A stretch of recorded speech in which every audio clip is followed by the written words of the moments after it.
Oh, by the way, are you an Avengers fan? I am, but not like too seriously. Like I'm not going to be watching it for probably a month, I bet. Mm, okay. I have friends here who are very big fans, and I agreed to go at 12 o'clock tonight for the premiere. Nice. So, yeah, an exciting development for me. Yeah, just sharing my news with you, delaying the Man, that's podcast. I feel like that's a status thing, seeing the Avengers movies early. I saw The Force Awakens on opening night in 2015. That was pretty cool. I haven't been to any other premieres. I don't think I'm I've sure ever Endgame. Or what's that? I said I don't think I've ever been to one, but what were you saying? You're sure Endgame? I'm sure Endgame will be pretty crazy as Oh well, yeah. like the Avengers. I, yeah, I don't know. I guess movies are important to some people. I might fit into that True. demographic. Okay. I just gotta get comfy here. I have a different office now, as in I moved from a living room to a bedroom. So Nice. we'll I run moved with from that. my bedroom to my living room. Oh, wow. Very, very good. All right. You ready to go, matey? Let's do it. Okay. Oh, wait, sorry. One last thing. Mhm. The reason why I brought up the Anna Jane Smith thing podcast last night when we were on Twitter was she referred to one of your articles when we were recording, but she called you Louis Zatzman. And I was like, what? Yeah. Yeah, my name is I don't know. People don't interact with a lot of like Russian named people often, so it doesn't bug me at all. Makes sense. It threw me for a loop though. I was like, Louis Zatzman. That's like Chicago. Like Louis. Something like that. Anyway, okay. We'll get into it. Hello and welcome to the Raptors Extra Weekly Podcast.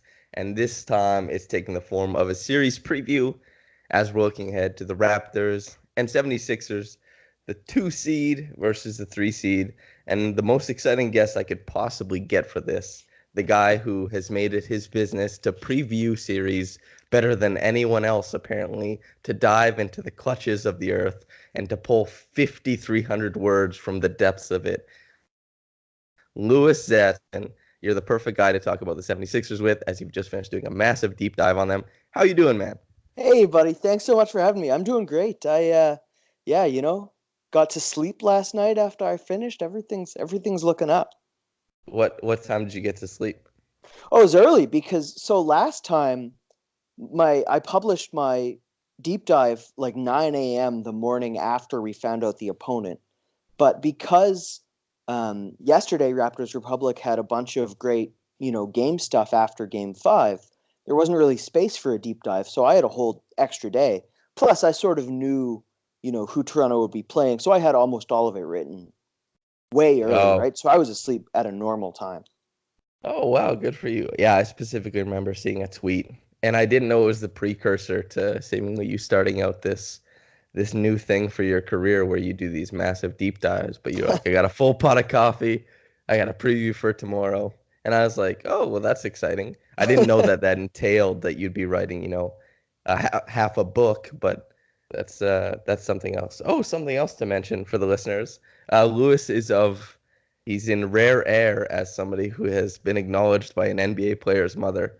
Kyle Lowry's mom showed love to Lewis's latest piece, his love letter to Kyle Lowry. Dear Kyle Lowry, how cool was that?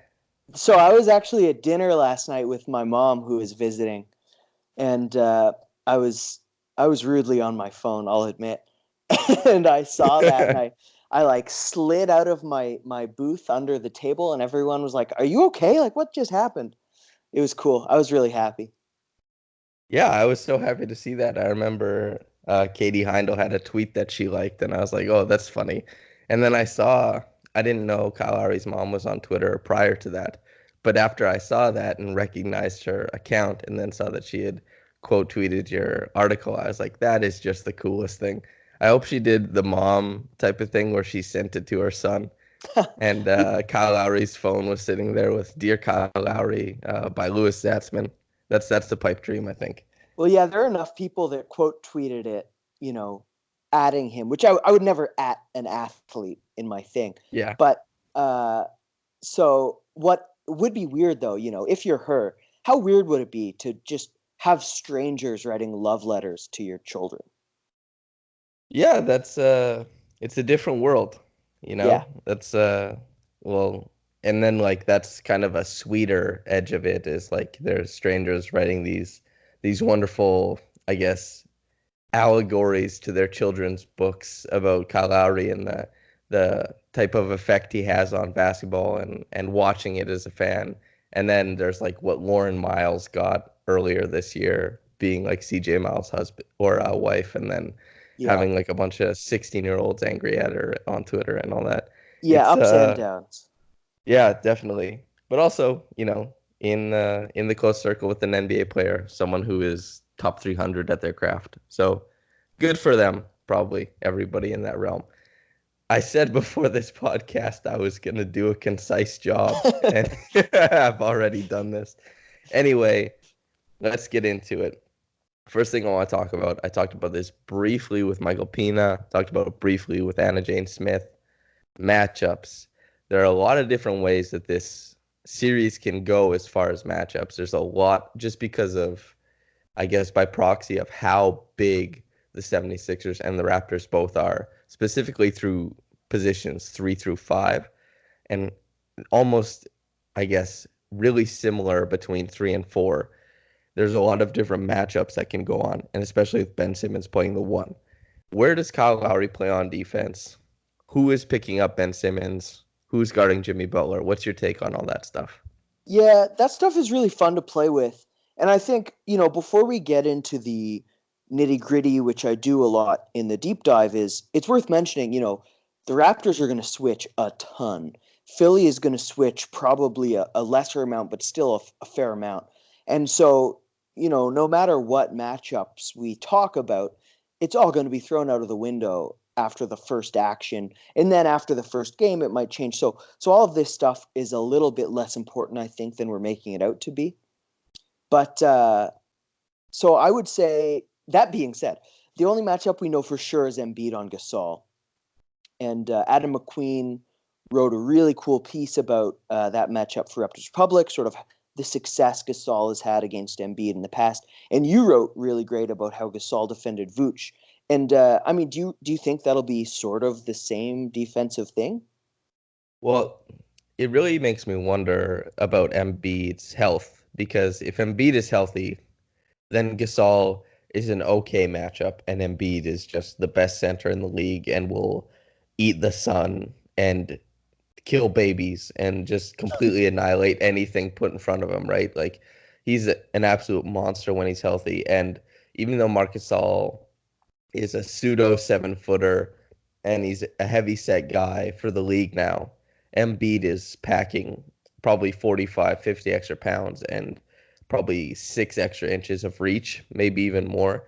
There's a lot going on for Embiid that is in his benefit. However, when I wrote that big piece on Gasol, Vucevic, how they're defending the DHO and pick and roll actions, it did highlight that Gasol was capable of doing a good job. But more important than that, and something you alluded to with the switching, they didn't switch very often. But the Raptors, when they played defense with Gasol in those actions, they could have switched, but it was the versatility of Green, of Siakam, of Leonard, of Lowry that allowed Gasol to stay at home. Mm-hmm. And there was so much overcompensation, or let's say just compensation, done by the aforementioned 4 players that allowed Gasol to stay at home and allowed him to stick on Vooch. Will they be able to do that with the 76ers? I think so. I just don't think that Gasol on Vucevic or I don't think that Gasol and Embiid is as, I guess, straight across the board as good a matchup as Gasol and Vucevic, as we all know. But I think that the Raptors will be able to funnel the offense in similar ways. I think that Gasol showed that he's able to play, a decent modicum of defense in those types of actions, especially against a big 5, and also that Green, Lowry, Siakam, and Leonard are very capable of helping out and massaging a lot of the problems that come along with those actions targeting Gasol. I agree with that. Funny story about Gasol, battling with big guys. So one of the first one-on-ones I had with an NBA guy, I was chatting with Marc Gasol before the Celtics game, the last one of the regular season. And we'd found out Gasol was coming off the bench, and so I was talking to him about how he was going to have to, fight with Baines all night. And because Baines is always, I mean, he's an absolute bruiser. Like JV, you know, hated the guy, and so it's like, that must suck. You must be not looking forward to all the ice, after the game. Because I was like, buddy, I don't care. Gasol so welcomes that contact, that physicality, in a way that most centers don't. Like, I agree, Embiid has a lot of weight on him, but Gasol's, I mean, he dishes out more pain than he's taken. Yeah, totally. And I guess another point that is, I guess, important is that while Embiid is extremely talented, there's a lot of, I guess, feelings around the league that he doesn't maximize every bit of it when he's in the post. It's very clear that he's of paramount importance to the 76ers, and that was very clear during the Nets series. But Embiid is, I guess, a little bit lazy when it comes to turnovers, sometimes can be sloppy. He thinks if he has a step on the guy, that's it. He thinks that, like, if he's doing a sweep through, it's going to be good. But Yeah. as we've seen, Gasol has some of the most active hands at the center position in the league. And I think there's a lot of potential for a lot of very frustrating, I guess, possessions for Embiid ahead, where Embiid might think he has the edge. He might be going and just a quick swat will leave the ball bouncing off his knee and going out of bounds because he's turnover prone. Yeah. And Gasol is wily and very like one of the best, I guess, post-up defenders league wide. And he has a very stark veteran presence compared to, let's say, Jared Allen, who Joel Embiid played in the first round. Yeah, Embiid's great in the post. He's almost as good as Pascal Siakam. But just to continue the matchup stuff, I agree. And the thing that is similar to Orlando is there's non-shooters Toronto can cheat off of. They can double Embiid in the post when he gets post position. They'll probably put Kawhi Leonard on Simmons, at least to start. That was super successful in the regular season. And Leonard can take a couple extra feet in. Um, because Simmons is a great cutter, he's a great passer, and guys will pick that up. They rotate so quickly. Zach Lowe and Kevin Arnovitz were talking about this on their last podcast. Toronto's guys don't really need a scheme to play smart. They know when to make those reads to pick a guy up or to cheat off to help somebody else. So I would say Kawhi on Simmons, probably Lowry on Redick. Um, Lowry can guard anyone. Like Butler is a possibility, but Green is just a better option there, more sized, more length, especially to bother those mid-range looks that Butler loves so much.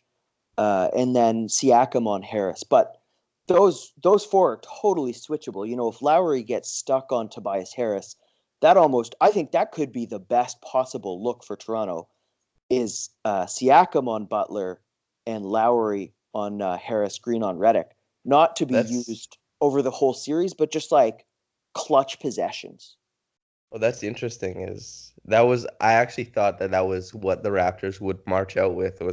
I thought that because of how important the DHO actions, whether they're run at the elbow or above the break with JJ Redick and Joel Embiid are to the 76ers offense, Hmm. I surmised that they would actually have, and like you alluded to 5 minutes prior, well, maybe not that far, but Kevin Arnovitz, Zach Lowe talking about how smart the back end of the Raptors defense is. To my eye, a lot of that seems to be because of Kyle Lowry and how good he is at directing traffic. You can see he's always talking and he's Hmm. always compensating for a rotation that's slightly off. So since Tobias Harris is oftentimes on the weak side away from the action, I thought that the Raptors actually might be very bold and start Lowry out there on Harris and have him towards the back end of the defense. And I actually thought they'd start with Siakam on Simmons and Kawhi on Butler, and then Danny Green chasing around JJ Redick, which is wildly different than what you proposed, and that's half the fun of this series. Is we both, we agree, I think, on almost everything we've talked about our 7 months of knowing each other, but we have almost polar opposites in this. Like, I guess let's get into it. Like, what are the reasons why they would start with your starting lineup as opposed to the one I proposed? Well, I think you want to start simpler, right? You don't want to open up with your changeup. Your first pitch is a fastball, not a changeup. And yeah, so Lowry on Harris is good for a lot of reasons. When guys back down Lowry, that's incredible for Toronto's defense. But you don't start Lowry on a big. They didn't start Lowry on Gordon or Isaac. They used it to blow up actions already in progress. Um, and yeah, you want Lowry on the least threatening offensive player, not because he's an incapable defender, but because he's at his best when he's on the weak side directing traffic, cheating in, stunting, rotating, taking charges, which he doesn't do on ball.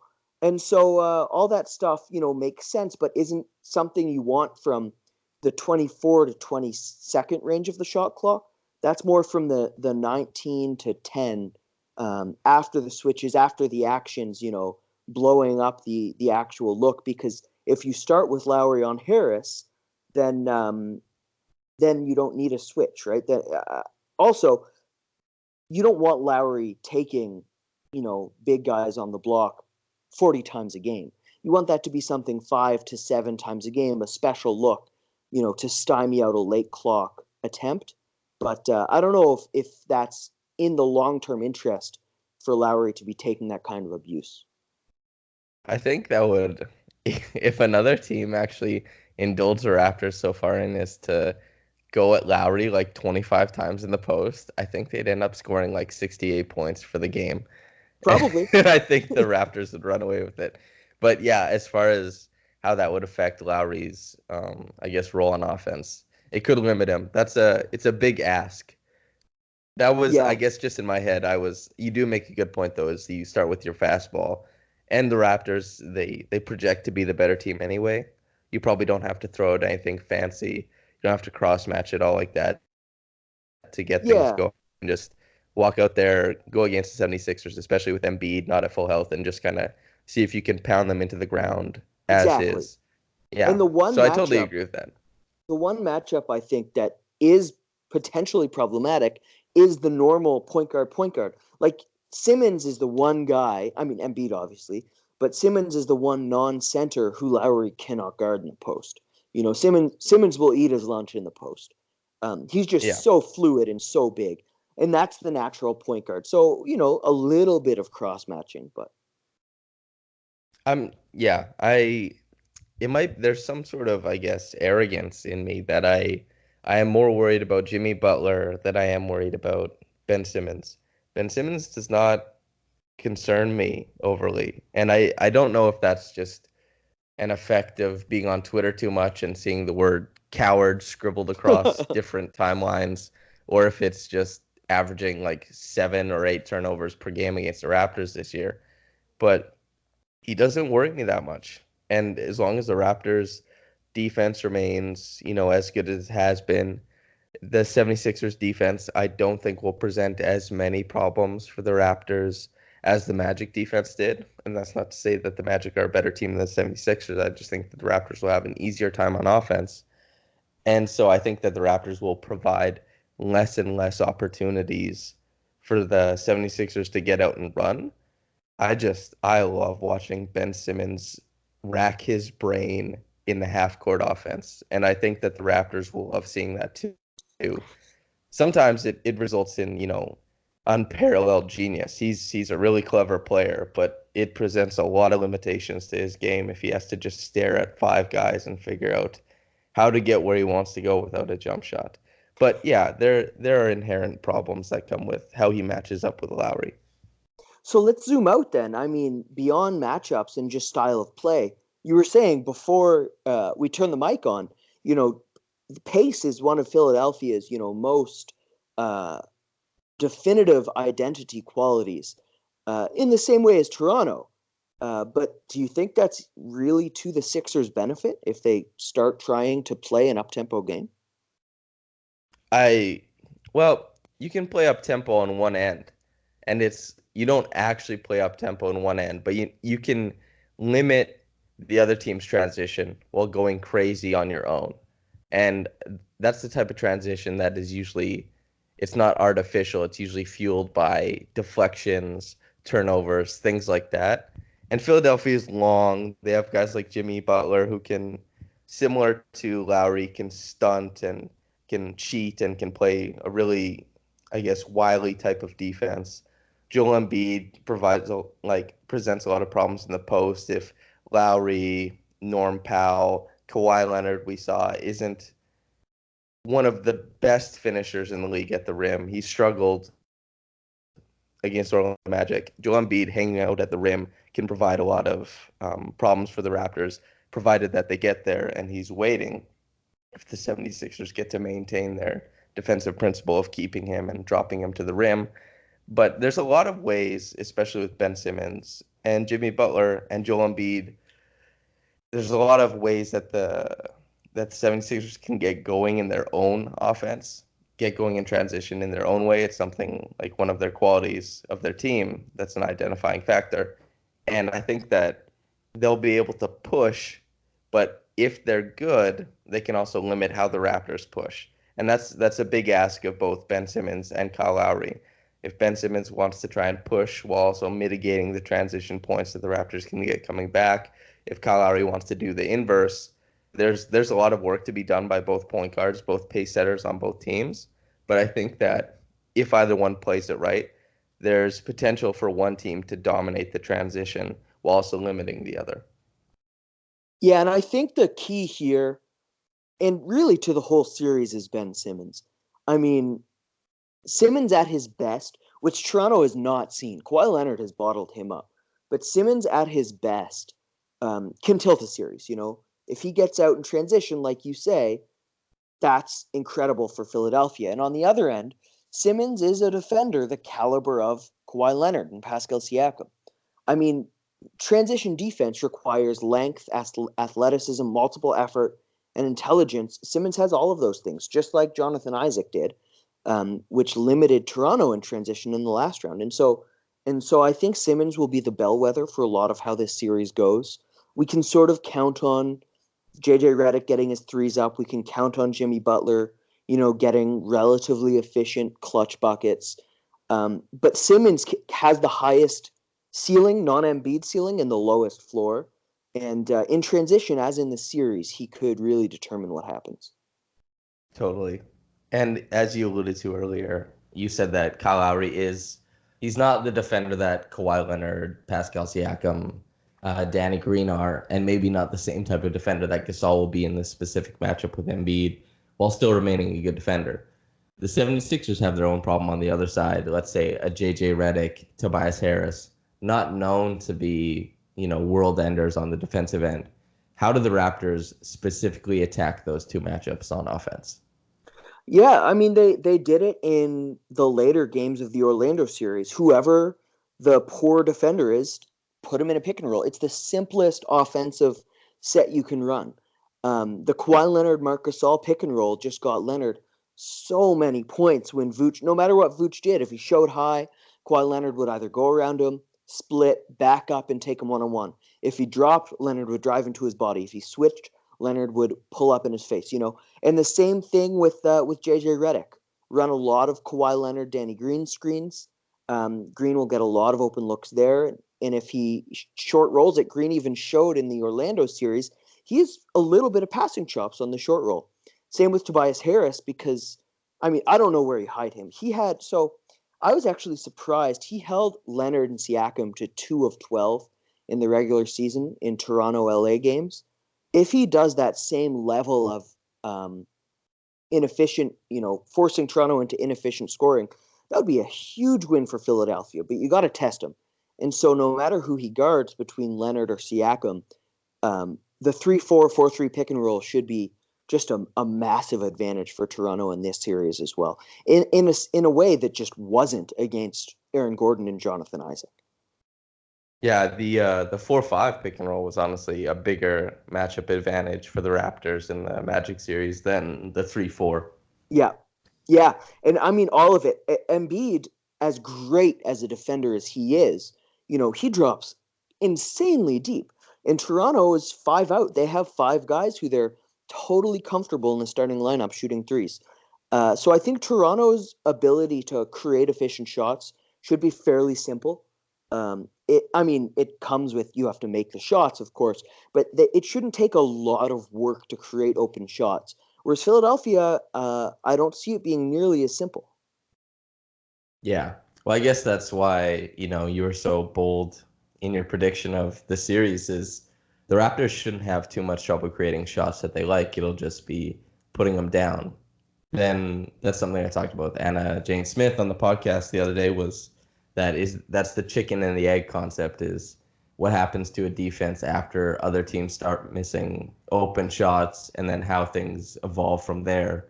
The Raptors, things could get kind of difficult for them if they don't make their open shots from the onset, but they've they've shown us that they do make open shots and even though there's a lot of anxiety that comes along with Raptors fandom, we're supposed to believe in them and we're supposed to believe that they will keep making open shots. And if that's the case, then I guess your bold predictions probably will ring true. And I feel like that's a good time for you to air those out on air. Tell Let's us your do it. bold predictions for this series. So I think the natural pick is, all the numbers are just massively in Toronto's favor. The only advantage Philadelphia has is in the paint. Scoring in the paint, preventing baskets in the paint, offensive rebounding. And look, Embiid is, he could be seriously injured. Furthermore, Toronto's best point of their defense is preventing opponents scoring in the paint. It's just every number points towards huge advantages for Toronto. So I have Toronto in 5. A lot of really smart people think that that's kind of insane, but I got to stick to my guns. More so, if Embiid is as hurt as we think, and since I made this pick, Mike Scott also has a right heel bruise, plantar fasciitis. He is the Sixers' best bench player. Their bench is even worse than Toronto's. So if Embiid remains injured, if Scott doesn't go, I have a sweep. I just don't see any way that Philadelphia can, over the course of, say, 100 possessions, just create better scoring chances than Toronto. Well, that's nice to hear. I love a And even bold convert. prediction in Toronto's favor. Not just, and the other thing about it, not just create scoring chances, not only are they worse at making them, they're worse at actually converting scoring chances into scoring. Toronto, they're not a great shooting team, and Toronto is. Yeah, I'm getting lots all of things in worked the up. What do you Raptors' think? favor. For me, so there's two things it hinges on. If Jimmy Butler is just Jimmy Butler and Fred VanVleet returns to form, I think that means that the Raptors are in 5. And I know that they're not against each other, but I think those are two things that matter to me a lot when considering this series. Because if Fred VanVleet leads the Raptors bench minutes to like if they win those minutes, that is horrible news for the 76ers.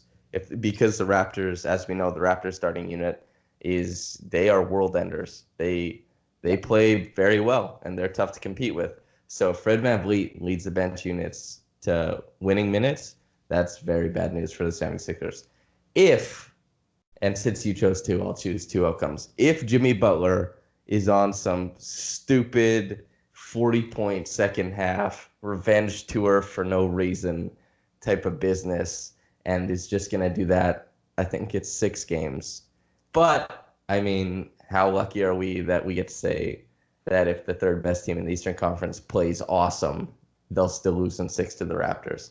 So I think it's 5 or 6, depending on if Fred VanVleet can lead the bench to, winning those minutes. I think it's 5 because I don't see the roadmap for how the 76ers are going to beat the Raptors if they can't even win bench minutes.